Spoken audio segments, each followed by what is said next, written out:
Have you ever wondered why suffering and injustice exist? Why, in a world that seems so full of beauty and possibility, do we also encounter pain, loss, and unfairness that seem impossible to explain? Why do bad things happen to good people? Why do the innocent sometimes suffer while the wicked seem to prosper? These are questions that echo through every generation. These questions are as old as humanity itself. From the dawn of civilization, people have wrestled with the mystery of suffering and the silence of the divine. Thousands of years ago, a man named Habakkuk dared to ask these very questions directly to God, refusing to accept easy answers or platitudes. His honest, raw conversation is recorded in the book of Habakkuk, a short but profound part of the Old Testament that still speaks to us today. Unlike other prophets, Habakkuk doesn't simply deliver God's message to the people. Instead, he brings the people's deepest questions and doubts directly to God, voicing what many are afraid to say.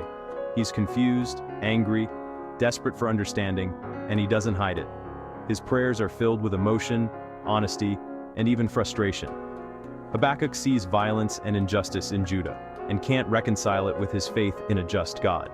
The world around him seems to contradict everything he believes, so he takes his complaint straight to God, demanding answers, refusing to let his doubts drive him away from faith. This sets the stage for a powerful lesson: trusting God, even when we don't understand, and learning to wait for answers that may not come right away. As we journey through this ancient text, we'll see how Habakkuk moves from desperate questioning to unshakable trust, discovering hope in the midst of uncertainty.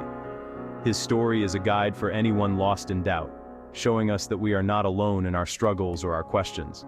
It teaches us that true faith isn't the absence of questions, but the courage to hold on through them, trusting that even in the silence we are heard and never abandoned. We know almost nothing about Habakkuk's background. No family, no hometown, no lineage recorded in the scriptures. He appears in history almost like a shadow, a mysterious figure whose personal story is lost to time. What we do know is that he was a prophet deeply burdened by the evil and injustice he saw all around him, a man who could not ignore the suffering of his people. His name Habakkuk means to embrace or to wrestle, a powerful image for someone who both clung to God and struggled with him over the world's brokenness and pain. Scholars believe he lived in Judah during a time of moral collapse, just before the nation's fall to Babylon. The world around him was unraveling, and hope seemed distant. Habakkuk saw his society crumbling and couldn't understand God's silence in the face of so much suffering and injustice. Unlike other prophets, Habakkuk's main audience is not the people, but God himself. His words are directed upward, not outward. His book reads like a personal journal, a legal argument before heaven, filled with raw honesty and searching questions. He's not afraid to challenge God, demanding an explanation for the gap between God's goodness and the harsh reality of evil he witnesses every day. Habakkuk isn't a skeptic. He's a believer struggling to hold on, wrestling with doubt but refusing to let go of faith. His wrestling is a sign of deep engagement, not disbelief. It shows a faith that is alive, questioning, and real.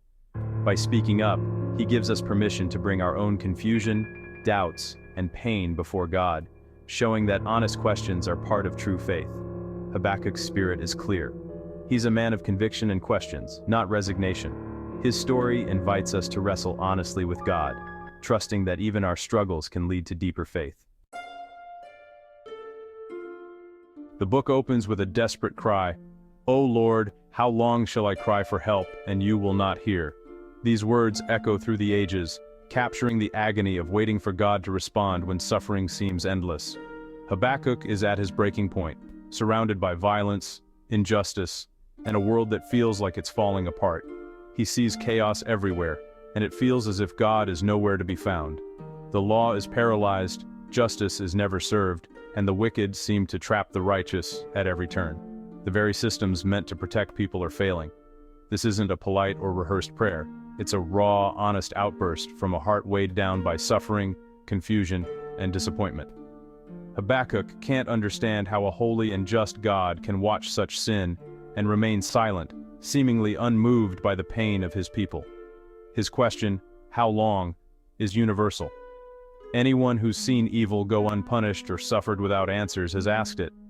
It's a cry that transcends time and culture. He's not doubting God's existence, but wrestling with God's apparent inaction, struggling to reconcile faith with reality. Habakkuk holds God to his own character, reminding him of his promises and pleading for God to act according to his nature. This chapter validates our experience of suffering and confusion, showing that even the faithful can feel lost and overwhelmed. Faith isn't about always having answers. Sometimes it's about shouting into the void, daring to voice our pain and questions to God. Habakkuk shows us that honest struggle with God is more faithful than polite indifference. Wrestling with God is a form of trust. He lays his broken heart before God, creating space for all who feel the same to bring their pain, doubts, and questions honestly before the Lord. After Habakkuk's complaint, God answers, but not as expected. God says, "Look among the nations. I am doing a work you would not believe." God is at work, but his solution is shocking. He will use the Babylonians, a ruthless nation, to judge Judah. The Babylonians are described as fierce, swift, and terrifying, an unstoppable force. God's chosen instrument of judgment is a pagan empire. This answer stuns Habakkuk. Yes, Judah's sin will be judged, but by a nation even more wicked? It's like using a wildfire to put out a candle. God's plan seems to trade one injustice for another. This is a lesson in God's sovereignty. He can use anyone, even evil empires, to accomplish his purposes. For Habakkuk, this is deeply unsettling. He wanted a simple solution, but God's answer brings more questions. The prophet's confusion deepens into a theological crisis. God has answered, but the answer is hard to accept. Habakkuk reels from God's reply. God will use the Babylonians to punish Judah. He affirms his faith. "Are you not from everlasting, O Lord my God?" But he's troubled. How can a holy God use a nation more wicked than Judah as his tool? The Babylonians are idolaters, cruel, and arrogant. Habakkuk uses a metaphor. Humanity is like fish, and the Babylonians are fishermen, catching and rejoicing over their prey. They worship their own power, not God. Habakkuk asks, "How can you let this wicked empire devour those more righteous than themselves?" He resolves to wait for God's response, standing watch in patient faith. He's not walking away. He's waiting, watching, and listening.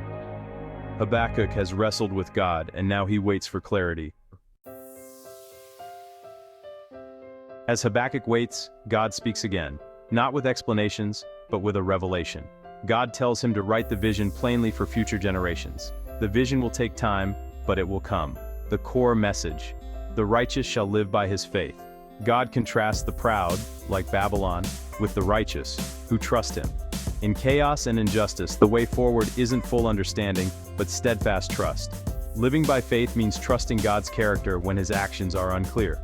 For Judah, it meant enduring judgment with hope for restoration. This principle became a cornerstone of faith, quoted by Paul to explain justification by faith. God's answer is an invitation to trust, not a detailed plan. God doesn't stop at faith. He addresses Habakkuk's concern about Babylon. He pronounces 5 woes, curses, on the arrogant, violent empire. The first woe, against greed and exploitation. Their stolen wealth will turn against them. The second, those who build with bloodshed will see their work consumed. The third, humiliators will drink the cup of shame themselves. The fourth, their idols are lifeless frauds, unable to save. The fifth, a climax. Idols are worthless, but God is in his holy temple. The message: no evil, not even evil used by God, will go unpunished. Empires fall, idols fail, but God remains enthroned. In his presence, all human complaints fall silent. The final chapter shifts dramatically. Habakkuk is no longer questioning, but awestruck. He prays, "O Lord, I have heard of your work. In wrath, remember mercy." Habakkuk recalls God's mighty acts, how he saved his people before. Remembering God's faithfulness builds his confidence for the future. Yet, he admits his fear. My body trembles. My lips quiver. He doesn't pretend to be fearless, but he resolves to wait quietly for God's justice. Even as disaster looms, his faith is stronger. Habakkuk paints a picture of total devastation. No crops, no livestock. Yet, he declares, "Yet I will rejoice in the Lord. I will take joy in the God of my salvation." God is his strength, not his circumstances. Habakkuk's journey ends with unshakable trust. He finds joy not in changed circumstances, but in God himself. Our world feels as chaotic as Habakkuk's: conflict, injustice, broken systems. Like him, we ask, why and how long? Habakkuk's ancient book remains relevant, giving us language for pain and a roadmap for faith. First, God is big enough for our doubts and questions. Faith isn't about pretending, it's about honest wrestling. Habakkuk shows we can bring our hardest questions to God. Second, the righteous shall live by faith.